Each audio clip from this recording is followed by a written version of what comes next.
Subject ఇది. बहुत ही विस्तार विषय है ये. మూడవ పండుగ ప్రథమ ఫలముల పండుగ. प्रथम फल की पर्व. ప్రథమ ఫలములు అనగా పునరుద్ధాన పండుగ. प्रथम फल यानी पुनरुत्थान का पर्व.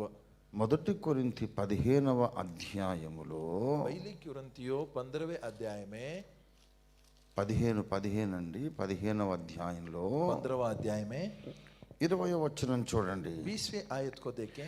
ఇప్పుడైతే నిద్రించిన వారిలో ప్రథమ ఫలముగా క్రీస్తు మృతులలో నుండి లేపబడి ఉన్నాడు.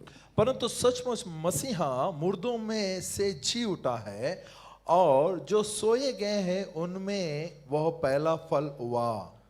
మన రక్షణ కార్యము దేవుడు చేస్తున్నాడు. हमारा उद्धार का काम परमेश्वर कर रहा है. దాన్ని దేవుని వ్యవసాయం అని పౌలు పిలుస్తున్నాడు. उसे परमेश्वर का व्यवसाय करके पौलुस कहता है. మొదటి కొరింథీ పత్రిక 3వ అధ్యాయము पहला कुरिन्थियों 3रा अध्याय 9వ వచనం. उसके 9वें आयत को देखिए. మేము దేవుని జత పని వారమై ఉన్నాము, क्योंकि हम परमेश्वर के सहकर्मी हैं.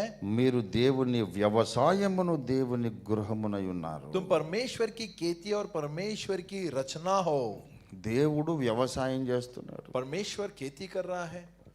ఆ వ్యవసాయంలో మొట్టమొదటి పన और उस खेती में पहला जो फसल है పరలోకానికి వెళ్ళింది. स्वर्ग में चला गया.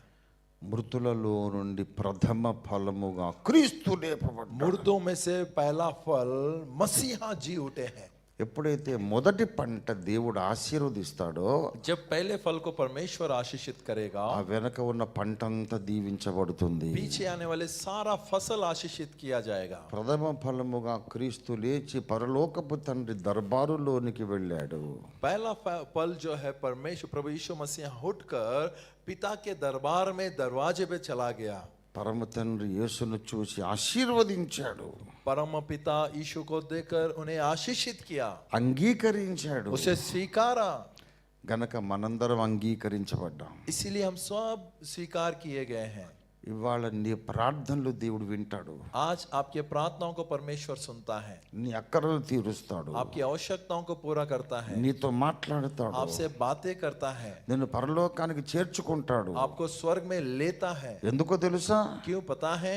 నీ పక్షంగా నీ ప్రతినిధిగా యేసును దేవుడు అంగీకరించాడు. आपके पक्ष में आपके प्रतिनिधि को प्रभु यीशु मसीह को उन्होंने स्वीकार किया है. అందుకే మనం ప్రార్థన చేసేటప్పుడు యేసు నామమున ప్రార్థన చేస్తాం. इसीलिए हम प्रार्थना करते समय यीशु के नाम में प्रार्थना करते हैं. యేసు ద్వారా వెళితే తప్ప यीशु के द्वारा छोड़ నిన్ను అసలు రానియడు, నీ ప్రార్థన రానియడు, నిన్ను అసలు గుమ్మంలో అడుగే పెట్టనియడు. आपको आने नहीं देगा, आपके प्रार्थना को आने नहीं देगा, उसके चौकट उसके डेवड़ी पे भी आने नहीं देगा. ఇందులో ఇంకా చాలా ఇంట్రికేసీస్, ఇంకా లోతైన విషయాలు ఉన్నాయి. इसमें और भी बहुत गहरे विषय हैं. అవన్నీ ఇప్పుడు చెప్పడం సాధ్యం కాదు. उन सबों को भी बताना साध्य नहीं है. నా ఆ మెసేజ్ సిరీస్ ఆఫ్ మెసేజెస్ వినండి. దేవుని సంకల్పపు సంపూర్ణత అది వినండి. परमेश्वर की योजना की परिपूर्णता, इस संदेश को आप सुने, మీరు ఆశీర్వదింపబడతారు. आप आशीषित होगे. ప్రియ దేవుని బిడ్డలారా, मेरे प्रिय परमेश्वर के लोगों, ఈ ప్రథమ ఫలము అనే దానికి కూడా 2 నెరవేర్పులు. ये प्रथम फल, इसमें भी 2 पूर्णताएं हैं. యేసు ప్రభువు వారు ఆయన సమాధిలో నుండి లేచినప్పుడు చారిత్రక ప్రథమ ఫలము. यीशु मसीहा जो है वो समाधि में से उठाए जाने के बाद जो हुआ है वो ऐतिहासिक पूर्णता है. మనము రక్షణ పొందినప్పుడు, जब हमने उद्धार पाई, మన ఆత్మ విమోచింపబడుట మన వ్యక్తిగత ప్రథమ ఫలము. हमारी आत्मा का छुड़ाया जाना हमारा व्यक्तिगत पहला फल है. రోమా పత్రిక 8వ అధ్యాయము, रोमियो 8वें अध्याय, దయచేసి ఆత్మ యొక్క ప్రథమ ఫలములు నొందిన మనము 23వ వచనం, 23वें आयत को देखें. మళ్ళా 23 చూడండి.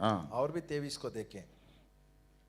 और केवल वही नहीं पर हम भी जिनके पास आत्मा का पहला फल है आप ही अपने में कहराते हैं और लेपालक होने की अर्थात अपनी देह के छुटकारे की बाट जोते हैं. మన రక్షణలో మొదటి ఫలం ఏంటంటే మన ఆత్మ విమోచింపబడుట. हमारी उद्धारता में पहला फल ये है कि हमारा आत्मा का छुड़ाया जाना, ఆఖరి ఫలం ఏంటంటే మన శరీరం విమోచింపబడు. और आखिरी फल ये है कि हमारा शरीर छुड़ाया जाना।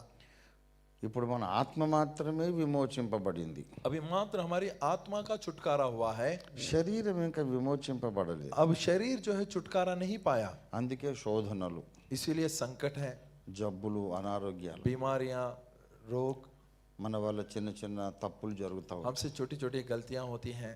ఆత్మ శరీరానికి విరోధంగా ఉంది, आत्मा शरीर के विरोध में है శరీరం ఆత్మకు విరోధంగా और ఉంది. शरीर आत्मा के विरोध में है, ఎందుకంటే శరీరం విమోచింపబడలేదు. क्योंकि शरीर का छुटकारा नहीं हुआ। విమోచింపబడుతుంది छुटकारा पाएगा ఎప్పుడు యేసు వచ్చినప్పుడు. जब यीशु मसीह आएंगे, तब యేసు వచ్చినప్పుడు దేహము కూడా విమోచింపబడుతుంది. जब यीशु मसीह आएंगे तब शरीर छुटकारा पाएगा। అప్పటిదాకా మనకు పోరాటమే ఉంటుంది. तब तक की हमारी लड़ाई रहेगी। అయితే ఈ లోపుగా इस बीच में నా శరీరము విమోచింపబడకపోయినా मेरा शरीर का यदि छुटकारा भी ना हो, నా ఆత్మైన దేవునితో ఏకీభవిస్తుంది. मेरी आत्मा मेरे परमेश्वर के साथ एक हो जाता है। దేవుని చిత్తము చెయ్యాలని నా ఆత్మ ఆశపడుతుంది. परमेश्वर की इच्छा को पूरी करने की आत्मा मेरी आत्मा में है। ఇది నాకు గొప్ప సంతోషం. ये मेरे लिए महान आनंद है। ఇది ప్రథమ ఫలముల పండుగ. ये प्रथम फल का पर्व है। ఇది systematic arrangement of Christian theology. एक क्रिश्चियन सिद्धांत में एक सिस्टमेटिक रीति से सजाया गया, सुसज्जित किया हुआ है। ఎక్కడ అటు ఇటు కదలటానికి మెసలటానికి అవకాశం ఉండదు. कहीं पर भी उधर इधर हिलने की कोई चांस नहीं है। ఈ 7 పండగల అంశమును కరెక్ట్గా నేర్చుకుంటే इस 7 पर्वों के विषय के बारे में सही मान्यता से यदि आप सीखते हो, ఏ దుర్బోధకైనా మీరు జవాబు చెప్పగలరు. गलत शिक्षाओं के विषय में आप जवाब दे पाओगे।